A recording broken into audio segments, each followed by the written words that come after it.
नमस्ते साथियों, कैसे हैं आप लोग। आशा करता हूं कि आप लोग ठीक तरह से होंगे और अपना अध्ययन ठीक तरह से कर रहे होंगे। भारतीय इतिहास की यात्रा का यह 22वां व्याख्यान है। इसके अंतर्गत हम इस्लाम धर्म को जानने का प्रयास करेंगे। मोहम्मद साहब, जो कि इस्लाम धर्म के संस्थापक माने जाते हैं, उनके बारे में जानने का प्रयास करेंगे। इब्राहिमिक समुदाय क्या है, उसको भी जानने का प्रयास करेंगे। आइए इस्लाम धर्म के बारे में जानते हैं। इस्लाम धर्म का संस्थापक मोहम्मद साहब को माना जाता है। इनका जन्म 570 ईस्वी में मक्का में कुरैशी परिवार में हुआ था। जन्म से पूर्व इनके पिता का इंतकाल हो चुका था। 6 वर्ष की आयु में इनकी माता का भी इंतकाल हो गया। प्रारंभ से ही मोहम्मद साहब धार्मिक प्रवृत्ति के हुआ करते थे। यह मानते थे कि जो धर्म है वह इंसानियत के लिए होना चाहिए, लोगों के कल्याण के लिए होना चाहिए। लेकिन मोहम्मद साहब अनुष्ठानों और पाखंडों का घोर विरोध करते थे। इन्हीं कारणों के चलते मोहम्मद साहब का घोर विरोध हुआ। मोहम्मद साहब ने इस विरोध के बाद भी विधवा विवाह को प्रोत्साहन देने के लिए 25 वर्ष की आयु में 40 वर्षीय विधवा महिला खालिदा से विवाह कर लिया। मोहम्मद साहब मूर्ति पूजा के घोर विरोधी थे। इस कारण सभी मक्कावासी उनका विरोध करने लगे। हमने देखा कि यह लोगों के कल्याणकारी जो नीति है उसके समर्थक थे। इसी प्रवृत्ति के कारण यह उस समय पर चल रहे जो अनुष्ठान एवं पाखंड थे उनका विरोध करते थे। इन्हीं विरोधों के चलते इनका घोर विरोध हुआ और मोहम्मद साहब ने इसी विरोध के चलते उस समय पर जो विधवाओं की स्थिति थी उसको देखते हुए इन्होंने समाज को एक संदेश देने के लिए 25 वर्ष की आयु में होते हुए भी 40 वर्षीय विधवा महिला से विवाह कर लिया, जिनका नाम खालिदा था। मोहम्मद साहब साथ ही मूर्ति पूजा के घोर विरोधी थे। इस कारण सभी मक्कावासी उनका विरोध करते थे। इसीलिए मोहम्मद साहब 22 जुलाई 622 ईस्वी में मक्का से मदीना की ओर प्रस्थान करते हैं। इस घटना को इस्लाम में हजरत कहा जाता है। इसी समय हिजरी संवत की शुरुआत हुई थी, जो 22 जुलाई 622 ईस्वी का समय है। यह बहुत ही प्रमुख माना जाता है, क्योंकि इसी समय पर जो इनके मोहम्मद साहब के ऊपर विरोध चल रहे थे, इन्हीं के चलते इन्होंने मक्का से मदीना की यात्रा की, यानी मक्का जो स्थान था उसको छोड़कर मदीना की ओर प्रस्थान किया। और इस घटना को इस्लाम धर्म में हजरत कहा जाता है। और इसी समय के चलते जो इसको शून्य काल मानकर हिजरी संवत की जो कैलेंडर जारी किया, हिजरी उस संवत की शुरुआत हुई थी। मदीना जाकर मोहम्मद साहब ने अपने विचारों एवं धार्मिक भावों का प्रचार प्रसार करना प्रारंभ कर दिया, जिसके कारण मदीना में इनके बहुत अनुयायी हो गए।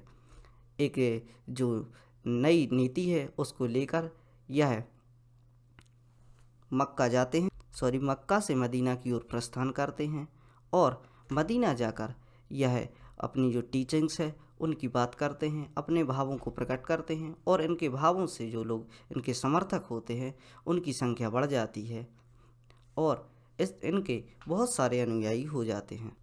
मक्का के निकट ही हीरा नामक गुफा को इन्होंने अपना स्थान बनाया, जहाँ पर यह ध्यान किया करते थे।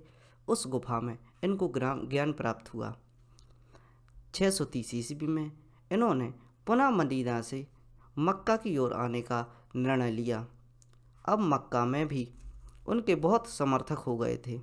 जो मक्का क्षेत्र था, इनकी बातें यहाँ तक आ रही थीं और इनकी बातों को ये लोग फॉलो कर रहे थे और उसके कारण जो मक्का क्षेत्र था इसमें भी इनके बहुत से समर्थक हो चुके थे, यानी इनका स्वागत करने के लिए ये लोग तत्पर थे।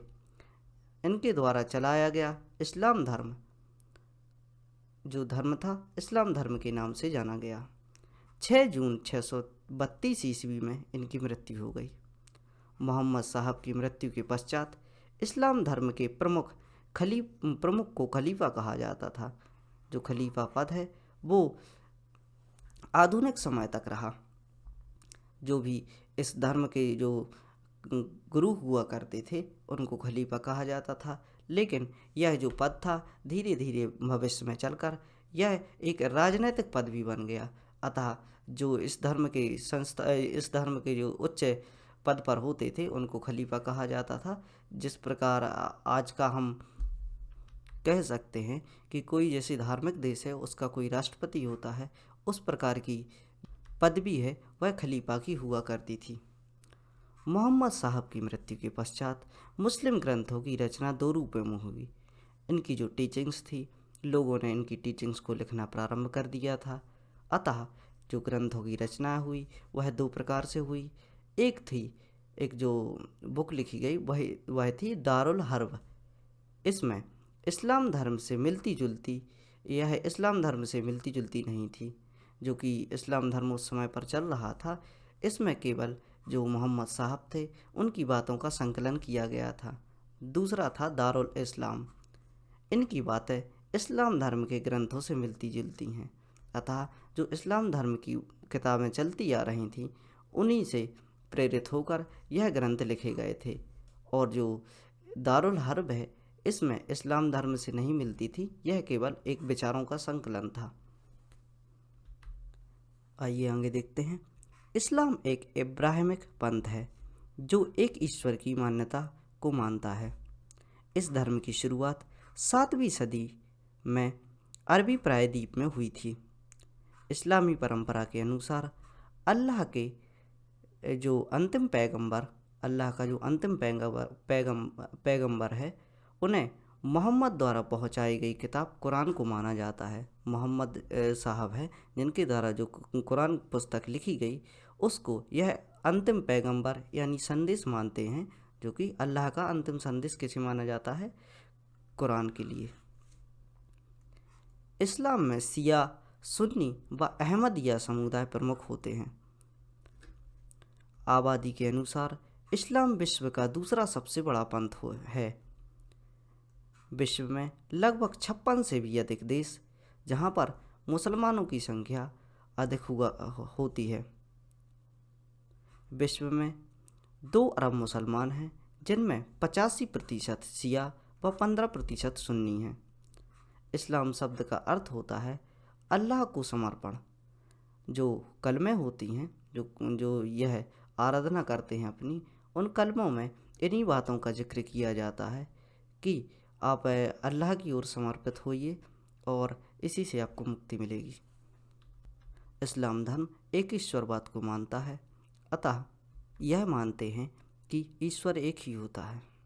अलग अलग रूपों में इसकी पूजा करना या अर्चना करना यह व्यर्थ मानते हैं। ये मानते हैं कि एक ही ईश्वर की बातों को मानना चाहिए।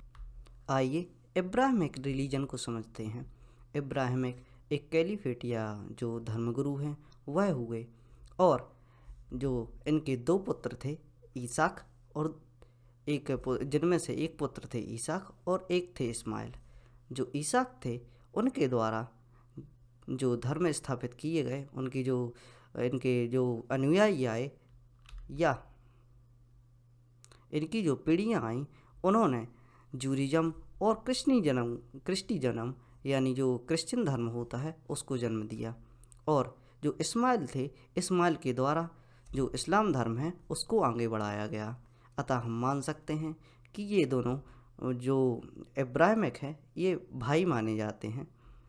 जैसे ईसाक और इस्माइल, ये दोनों धर्म एक दूसरे के भाई ही माने जाते हैं। हम देखते हैं कि एक ट्रीटी होती है कि जिसमें जब इन धर्मों के बीच जो संबंध हैं वो स्थापित किए जाते हैं, और जो देश हैं वो इब्राहिमिक अकॉर्ड के नाम से जाना जाता है। चूँकि जो पूर्वी देश हैं, पूर्वी देशों में जो कि अरब कंट्रीज़ हैं और जो पूर्व में आने वाले अन्य देश हैं, जब यह संबंध स्थापित करने की बात करते हैं और जो ट्रीटी होती है वो इब्राहिमिक ट्रीटी के अनुसार होती है, तो इब्राहिमिक ट्रीटी इसी को लेकर चलती है कि ये सब जो कास्ट हैं जो इब्राहिमिक हैं, इब्राहिमिक रिलीजन को मानने वाले हैं, जो कि जिसमें जूरिज्म, क्रिश्चियनिज्म और जो इस्लाम आते हैं, मुसलमान आते हैं, ये सब एक होकर यहाँ पर कार्य करें। इसके अलावा दुनिया में जो भी धर्म चलते हैं उनको नॉन इब्राहिमिक रिलीजन कहा जाता है, जिनमें हम हिंदू, बौद्ध एवं जैनिज्म को मानते हैं। और जो इब्राहिमिक रिलीजन है उनमें जो ईसाक की जो शाखाएं हैं, जो कि जिसमें कि जूडिज्म आता है और क्रिश्चियन धर्म आता है, वह आती हैं। और इस्माइल की जो शाखा है उसके अंतर्गत इस्लाम धर्म आता है। इसकी जो शाखाएं हैं उनमें शिया मुस्लिम, सुन्नी और शिया मुस्लिम आते हैं। यह हीरा गुफा का बाहरी हिस्सा है।